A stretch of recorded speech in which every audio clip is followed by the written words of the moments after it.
Bonjour, c'est Mario. Donc aujourd'hui, il me fait encore plaisir et j'ai la joie aujourd'hui de partager avec vous quelques paroles d'instruction biblique, quelques paroles qui va vous faire du bien, je le sais, je le crois, et je prie pour ça d'ailleurs. Quelques paroles d'instruction à savoir comment prier.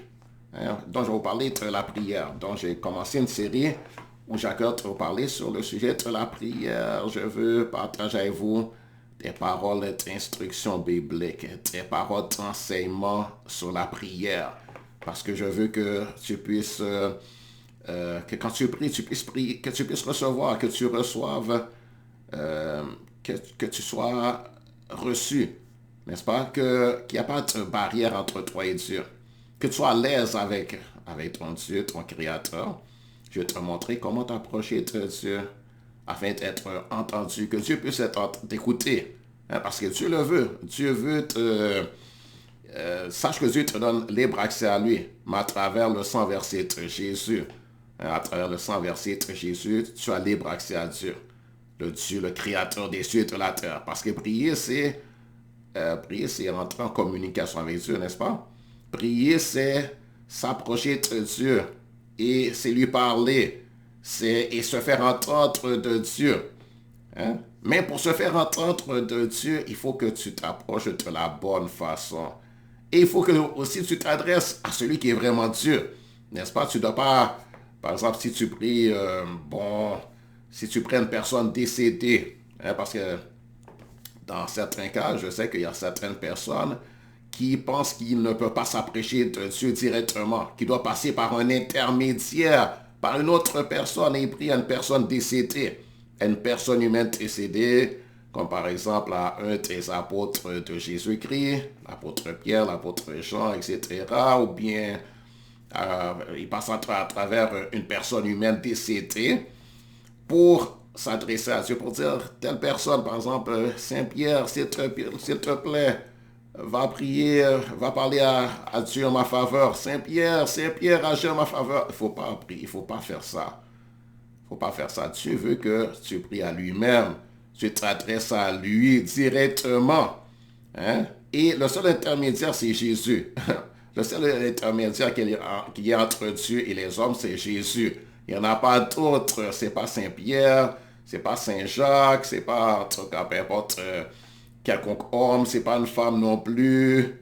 C'est pas une femme non plus. C'est pas la mère de Jésus non plus.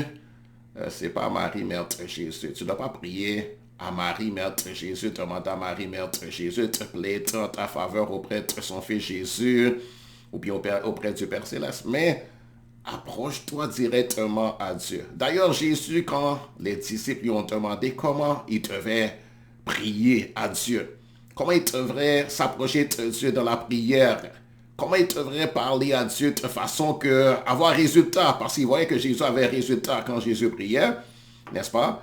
Il voyait que le Père Céleste exauçait toujours Jésus. Il voyait Jésus faire des miracles et des prodiges et des merveilles. Il voyait que quand Jésus priait, ça marchait. Ça porte fruit, ça porte résultat. Les malades étaient guéris. Les sourds entendaient, les aveugles voyaient. Et il y avait, par exemple, il y avait une multiplication des pains et des poissons. Ils voyaient très grands prodiges, très grandes merveilles. Et ils voyaient que Jésus, ça porte fruit, hein? Parce que Jésus s'était fait un homme. Et sous la forme d'un homme, il priait aussi au Père Céleste, n'est-ce pas? Et quand il voyait Jésus, il voyait un homme qui prie. Hein, il pensait que Jésus c'était un prophète, un envoyé de Dieu, un messager de Dieu, un enseignant de la parole de Dieu. Et il voyait que Jésus, c'était un oint de l'Éternel que Dieu avec lui. Il voyait que quand il prie, ça porte fruit, ça porte résultat. Il y a des résultats, n'est-ce pas? Il y a transformation, il y a guérison, il y a... les âmes sont sauvées, les gens sont touchés. Il voyait que vraiment là, il a une connexion avec Dieu, il est connecté directement avec Dieu. Il a l'intimité avec Dieu. Et Dieu l'entend, il parle à Dieu. Hein? Et Dieu l'écoute. Hein? Dieu le reçoit. Et puis, donc, il dit, ben, moi, je veux savoir prier comme Jésus. Jésus, montre-moi comment, enseigne-moi. Je veux apprendre de toi. Apprends-nous à prier. Enseigne-nous à prier. Montre-nous comment. Donne-nous les... Fais-nous savoir ton secret. Fais-nous savoir ton secret, Jésus. Moi, je veux aussi avoir cette relation avec Dieu. Je veux que quand je m'approche de Dieu, quand je prie, que j'ai résultat. Je veux m'épanouir là-dedans. Je veux m'épanouir là-dedans. Je veux que ça marche. Je veux que ça marche pour moi. Je veux être entendu. Et je veux aussi, je veux que Dieu me parle aussi parce que la prière, c'est pas seulement, sache que la prière, c'est pas seulement que tu parles à quelqu'un, tu parles à Dieu. Et c'est pas normal que tu parles à quelqu'un et que lui ne te parle pas non plus, n'est-ce pas? La prière, c'est pas juste que tu lances des paroles. Tu dis ceci, cela à Dieu et que lui ne te parle jamais. Si tu regardes les apôtres de Jésus et les prophètes, par exemple Moïse, quand il parle à Dieu, Dieu lui répondait. Dieu parle et voyez les prophètes, comment ils ont reçu les révélations qu'ils ont eues et les choses qu'ils ont enseignées, où l'ont-ils pris? Ils l'ont pris de Dieu, n'est-ce pas? Je parle pas, ok, bon, quand Jésus était sur la terre, on sait qu'il était là physiquement, mais avant Jésus, l'apôtre, par exemple, Isaïe le prophète, où a-t-il reçu toutes les connaissances qu'il a eues? Les connaissances de choses, des choses que les oreilles humaines n'avaient pas entendues, les choses que les yeux physiques n'avaient pas vues, des choses que Dieu seul pouvait les révéler, les secrets de tes cœurs par exemple, les choses à venir aussi, les choses qui concernent l'avenir, les choses aussi qui concernent le passé lointain. Où a-t-il pris, où as-tu eu ces connaissances? Où as-tu reçu cette sagesse, ces révélations, ces prophéties, n'est-ce pas? Et il connaissait des choses surnaturellement sur l'histoire de l'humanité. Par exemple, Moïse connaissait comment Dieu avait créé les cieux et la terre et le nom de la première femme et du premier homme, Adam. Comment as-tu su ça? Il a connu la généalogie aussi. Et la généalogie exacte, par exemple, il connaissait la généalogie exacte. Il disait, par exemple, telle personne a eu telle personne à tel âge, etc. Comment il a-t-il su? Mais c'est Dieu qui lui a parlé. C'est Dieu qui lui a parlé. Dieu parle, il a une bouche pour parler. Il a des oreilles pour entendre, il a un cœur pour comprendre. Il a une personnalité, un caractère. N'est-ce pas cette personne-là? Cette personne divine. C'est une personne divine magnifique. Il a une personnalité, caractère. Il a un cœur, il a des sentiments, des émotions, la compassion, l'amour, la bonté, bienveillance, etc. Dieu, c'est une personne. Et nous avons été créés à son image, à sa ressemblance des personnes. Donc lui aussi, il parle. Il est un être de communication. Et gloire au Seigneur. Oui, on a sa parole. Mais si on a sa parole écrite, c'est que vraiment, il avait parlé de sa bouche, n'est-ce pas? Il a parlé de sa bouche et quelqu'un a mis par écrit. N'est-ce pas? Donc, Dieu parle. Et Dieu veut te parler à toi aussi. Et c'est normal que quand tu parles à Dieu, que tu t'attends à une réponse. N'est-ce pas? Et toi, tu as des oreilles pour entendre. Eh bien, si Dieu te parle, tu vas entendre aussi. Donc, attends-toi à ce que Dieu te parle aussi. Il veut te parler. Et pas seulement te dire des paroles réjouissantes, mais même, il peut... Il y a des paroles à te dire dans ton cas, n'est-ce pas? Des paroles d'instruction, des paroles de directives, à savoir quoi faire. Et il te donne la direction à suivre. Des paroles... il va te donner des paroles d'encouragement, des paroles de promesses. Il va te faire des promesses. Et il va te dire quoi faire et quoi ne pas faire, n'est-ce pas? Il peut aussi te faire quelques réprimandes, quelques reproches. Parce que Dieu parle, c'est pas seulement qu'il va te faire des félicitations. Oui, il peut te dire quelques paroles de félicitations pour te dire qu'il est satisfait de toi, il est content de toi. Il peut te dire félicitations mon fils, félicitations ma fille, mais il peut aussi te dire des paroles de reproches. N'est-ce pas? Des paroles, il peut te dire de te repentir de telle et telle chose. Il va te donner des conseils aussi. Il parle, il te donne des conseils. Oui, on a besoin de ces conseils. Tu as besoin de ces conseils. Donc, alors, quand tu parles à Dieu, attends-toi que Dieu te parle aussi. C'est normal qu'il te parle. N'est-ce pas? C'est normal que tu parles à quelqu'un.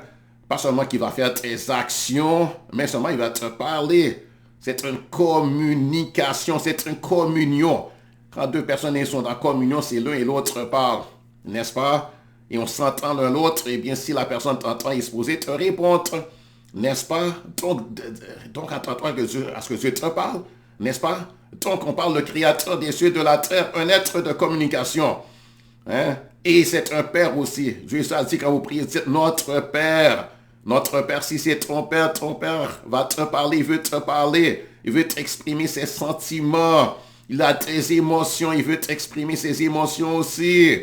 Il veut te faire connaître ses pensées, ses plans, ses projets pour toi. Et tu as besoin de savoir. Tu as besoin de savoir, attends-toi cela. Il veut te parler. Hein? Il veut te dire quoi faire et quoi ne pas faire aussi. N'est-ce pas? Il veut te faire connaître son plan pour ta vie, le plan pour ta vie. Il a des choses qu'il a décidées pour toi, qu'il veut pour toi. Hein? Et tu dois chercher à savoir, à connaître, à comprendre les choses. Donc, attends-toi à ce qu'il te parle aussi. N'est-ce pas? Et quand tu viens à Dieu, bien sûr, tu veux lui demander des choses, mais aussi, lui aussi veut te demander des choses. Il veut te demander certaines choses. N'est-ce pas? Il a des choses à te demander. N'est-ce pas? Il a des choses à te dire, à te demander à toi aussi. N'est-ce pas? Et par exemple, il veut que tu le serves. Hein? Il ne veut pas juste que tu viennes à lui pour lui demander, Dieu, fais ceci pour moi, fais cela, fais cela. Il n'est pas juste là pour faire des choses pour toi, comme si, il est juste là pour te servir, n'est-ce pas? Mais c'est, toi, tu dois chercher à savoir, Dieu, qu'est-ce que veux-tu de moi? Que veux-tu de moi? Qu'est-ce que je peux faire pour toi? Hein? Quelle est ta volonté me concernant? Dieu, tu es Dieu, tu m'as créé. Quel est le but? Pourquoi est-ce que tu m'as créé? Qu'est-ce que tu veux de moi? Comment puis-je être utile au Dieu? Hein? Moi, je veux m'engager envers toi. Hein? Et d'ailleurs, Dieu s'engage envers toi, mais toi aussi, il veut faire alliance avec toi. Et une alliance, c'est des deux côtés, n'est-ce pas? C'est les deux qui s'engagent l'un envers l'autre, n'est-ce pas? Donc, il veut la fidélité de ta part. Il veut que tu sois fidèle à lui comme lui il sera fidèle à toi. Et d'ailleurs, il est fidèle. N'est-ce pas? C'est une relation de fidélité, de loyauté, hein, l'un envers l'autre, n'est-ce pas? L'un envers l'autre. C'est une relation, n'est-ce pas?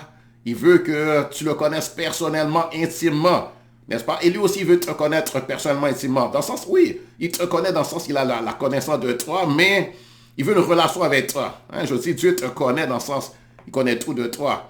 Mais est-ce qu'il y a une relation avec toi? Il n'a pas nécessairement une relation avec toi maintenant. Si tu n'es pas né de nouveau, tu n'es pas son enfant d'adoption, tu n'as pas de relation avec lui.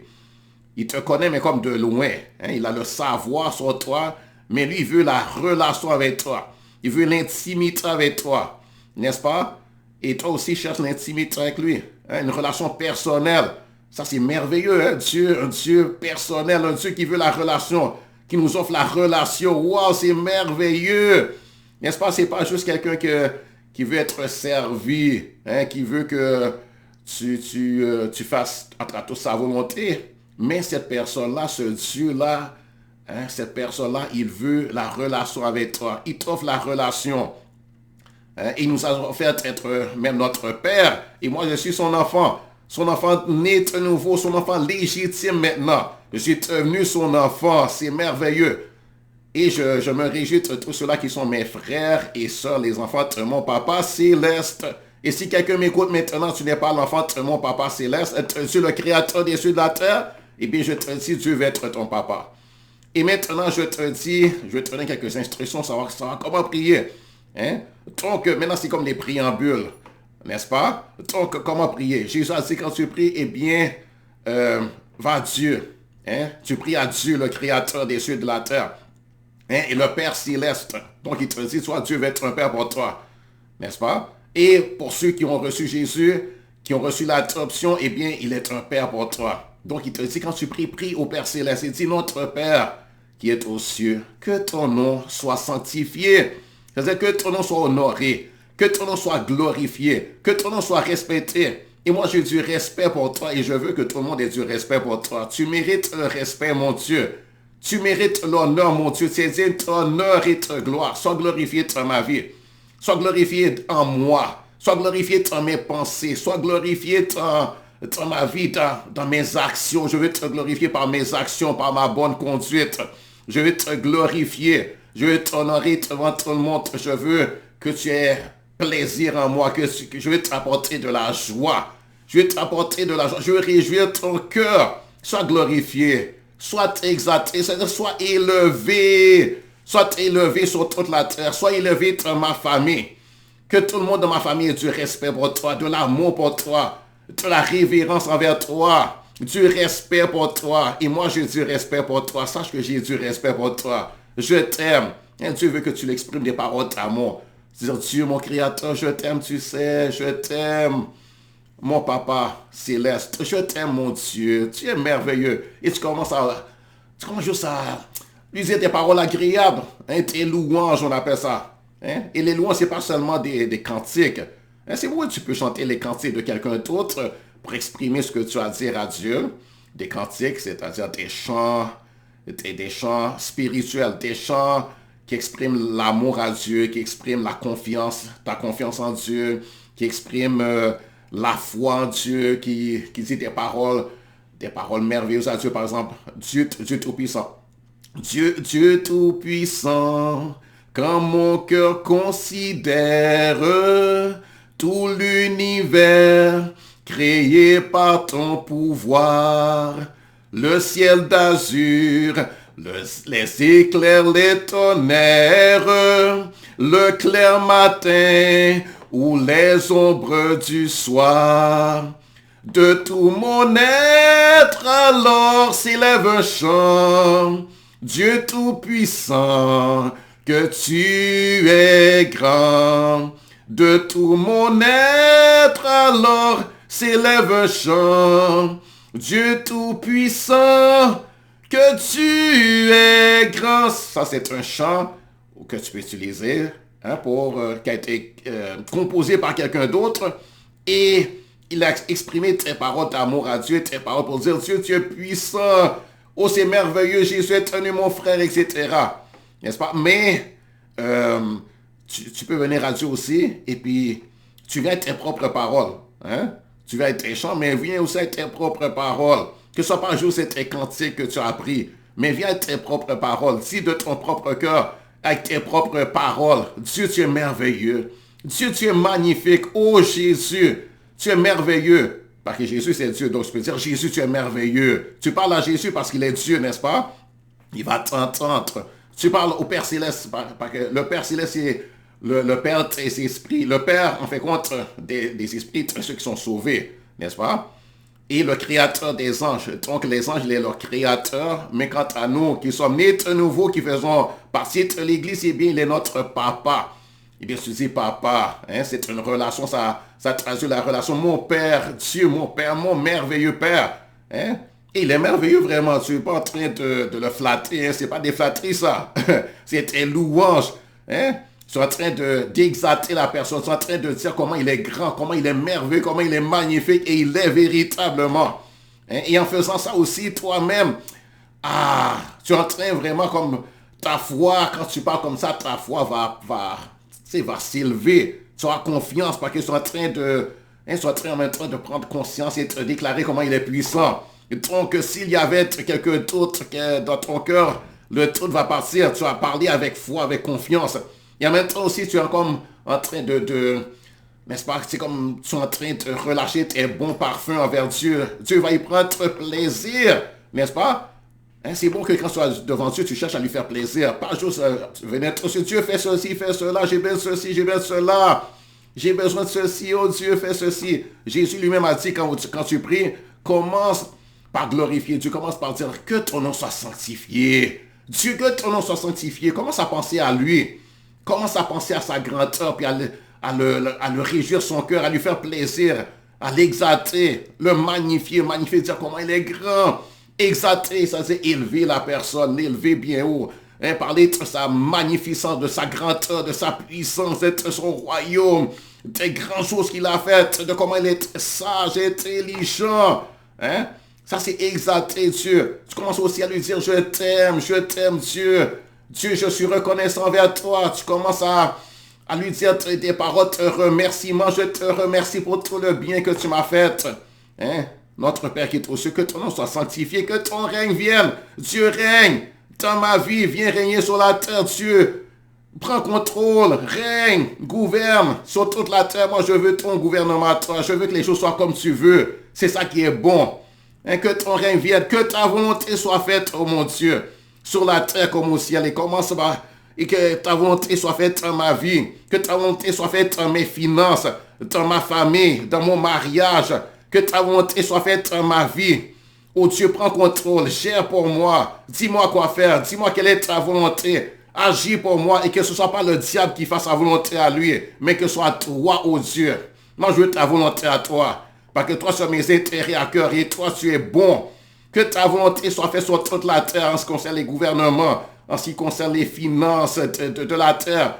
Je veux ta justice à toi. Je parle l'injustice que je vois sur la terre. Je veux ta justice. Je veux que tes valeurs à toi, les valeurs de ton royaume et ce qui est important à toi, l'intégrité, droiture, qu'il en soit ainsi sur la terre, oh Dieu. Et tu commences à dire, Dieu règne sur la terre, prends contrôle, oh Dieu, que ta volonté soit faite. Hein? Après, il dit, dites, donne-moi aujourd'hui mon pain quotidien. Après que tu as fait ça, tu dis, Dieu, hein, agis pour moi, hein? J'ai besoin de toi. Et puis, une chose importante, quand tu commences à prier, je te recommande de demander au Saint-Esprit de te guider dans la prière. Hein, demande au Saint-Esprit, l'Esprit de Dieu. Dis, Saint-Esprit, viens me guider. Et commence à... demande au Saint-Esprit de te guider. Saint-Esprit, guide-moi dans mon temps de prière. Guide-moi, Saint-Esprit, parce que Dieu, à toi qui as reçu Jésus, t'a envoyé le Saint-Esprit pour te guider, pour te conduire dans toute la vérité. Et même dans ta prière, il va te conduire. Il va t'inspirer. Il va mettre les paroles de ta bouche. Il va amener dans ton cœur quoi dire à Dieu, quoi exprimer à Dieu, comment exprimer à Dieu, comment parler à Dieu. Hein, ce que je suis en train de vous dire, de qui je l'ai appris? Le Saint-Esprit en premier avant tout. Le Saint-Esprit en premier avant tout. Hein? Et bien sûr, il a envoyé les pasteurs, les prophètes, les apôtres, les évangélistes, les enseignants de la parole de Dieu et les disciples de Jésus. On peut apprendre des disciples de Jésus, n'est-ce pas, des autres disciples. Un en premier, donc bien sûr, les ministères que Dieu a établis. Hein? Donc prophètes, apôtres, gloire au Seigneur, les pasteurs, très importants dans nos vies, n'est-ce pas? Et je remercie le Seigneur pour les pasteurs, gloire à Dieu. Béni soit l'Éternel, je rends gloire à Dieu pour les pasteurs qui m'ont donné. Hein, le pasteur José Broute, l'église Vase de Tonnerre, Montréal, gloire à Dieu pour cet homme merveilleux, pour cet homme formidable, pour cet enseignant superbe, hein, pour un père spirituel, pour ce père spirituel. Parce que les pasteurs, c'est comme un père pour toi, un père spirituel, n'est-ce pas? C'est pas comme si, bon, c'est pas ton père céleste, mais pour ceux qui ont un cœur tendre, un cœur rempli d'amour, eh bien, il se comporte comme un père. Hein, comme un père, il a tes intérêts à cœur, il veut ton bien. Hein, gloire à Dieu pour les pasteurs comme le pasteur Mohamed Sanogo, le pasteur principal des églises Vase de Tonnerre. Gloire au Seigneur. Gloire à Dieu pour les autres pasteurs aussi que j'ai eu dans le passé qui m'ont fait du bien. Hein, gloire à Dieu pour ces personnes. Hein, gloire au Seigneur. Donc que Dieu les bénisse, que Dieu bénisse ces autres Dieu, les pasteurs, les évangélistes aussi qui apportent la parole de Dieu ici et là, les prophètes, hein, il y en a des prophètes, gloire à Dieu, les apôtres, gloire au Seigneur, les enseignants de la parole, et gloire à Dieu pour mes frères et sœurs du corps de Christ. Nous sommes une famille en Jésus-Christ, c'est une belle famille, une famille merveilleuse, gloire à Dieu. Hein? Donc on commence à adresser à Dieu des prières. Et oui, je disais... demande au Saint-Esprit de te guider. Dis, Saint-Esprit, conduis-moi dans ce temps de prière. Et dis, Dieu, donne-moi l'onction de ton esprit. Et l'onction, c'est le Saint-Esprit qui vient pour te recouvrir. Et le Saint-Esprit vient, il va te conduire dans ta prière. Il va t'inspirer, il va t'aider. Il va t'aider à t'exprimer avec foi, avec confiance, avec assurance. Gloire à Dieu. Béni soit l'Éternel. Gloire à Jésus. Donc, demande au Saint-Esprit de te guider. Et le Saint-Esprit va exciter la foi en toi. En fait, quand tu dois prier, quand tu pries, tu dois prier avec confiance. Hein? Une autre chose, c'est de prier avec confiance, avec assurance. Hein? Crois ce qui est écrit et va devant Dieu avec la parole de Dieu à la bouche. Hein? Quand tu pries, tu peux ouvrir la Bible. D'ailleurs, je te recommande d'ouvrir la Bible. Ouvre ta Bible et puis prie avec la Bible ouverte devant toi. Va chercher les passages qui concernent ce que tu vas dire à Dieu. Si tu as des requêtes à faire à Dieu, si tu as des choses à lui demander, ouvre ta Bible et dans les passages qui concernent les sujets sur lesquels tu vas lui parler, n'est-ce pas? Si tu as besoin de guérison, eh bien, cherche dans la Bible ce qui concerne la guérison, les paroles de promesses de Dieu concernant la guérison. Hein? Les paroles de promesses, les paroles, les endroits où Dieu parle de guérison, où tu vois les gens être guéris, hein, pour pouvoir prendre ça et dire, Dieu, voici ce qui est écrit. Hein? Je prie basé sur ta parole. Hein? Et aussi une autre chose importante, quand tu viens dans la prière, dis, je viens dans le nom de Jésus. Hein? Tu viens dans le nom de Jésus, pas dans le nom de quiconque d'autre que Jésus. Hein? Jésus a dit, priez en mon nom. Tout ce que vous demanderez au Père en mon nom, je le ferai. C'est écrit dans Jean chapitre 14 et chapitre 15. Jésus a dit de demander au Père céleste en son nom. Va le lire dans Jean chapitre 14, l'évangile selon Jean, l'évangile selon Jean chapitre 14. Hein? Donc comme je vais faire un message assez court, je vais m'arrêter là. Hein? Donc je vais donner plusieurs petits enseignements comme ça, hein? D'à peu près une vingtaine de minutes, 25 minutes. Et donc ainsi, je vais vous parler et je vais vous aider. Donc alors soyez bénis, hein? Soyez fortifiés, soyez affermis et que le Saint-Esprit, l'Esprit de Dieu vous aide à comprendre ce que je vous dis là, à recevoir et à mettre en pratique afin que vous soyez épanouis, que Dieu puisse faire tout ce qu'il veut faire pour vous, que vous puissiez vous exprimer à Dieu et recevoir Dieu et avoir une relation avec Dieu, hein? Une relation vraiment solide et puis d'intimité et que tu vraiment, en fait compte que ce soit, tu grandisses, tu croisses, que tu sois guéri, là où tu as bien de guérison, que tu sois de gloire en gloire, de victoire en victoire, d'excellence en excellence, que tu t'épanouisses, que tu croisses spirituellement, que tu aies la maturité et que la gloire de Dieu s'éclate dans ta vie. Et que tu portes beaucoup de fruits à la gloire de Dieu, notre Père, que tu sois fructueux, hein, productif pour Dieu. Gloire à Dieu. Alléluia. Alors, que Dieu te bénisse. Au revoir. C'était Mario.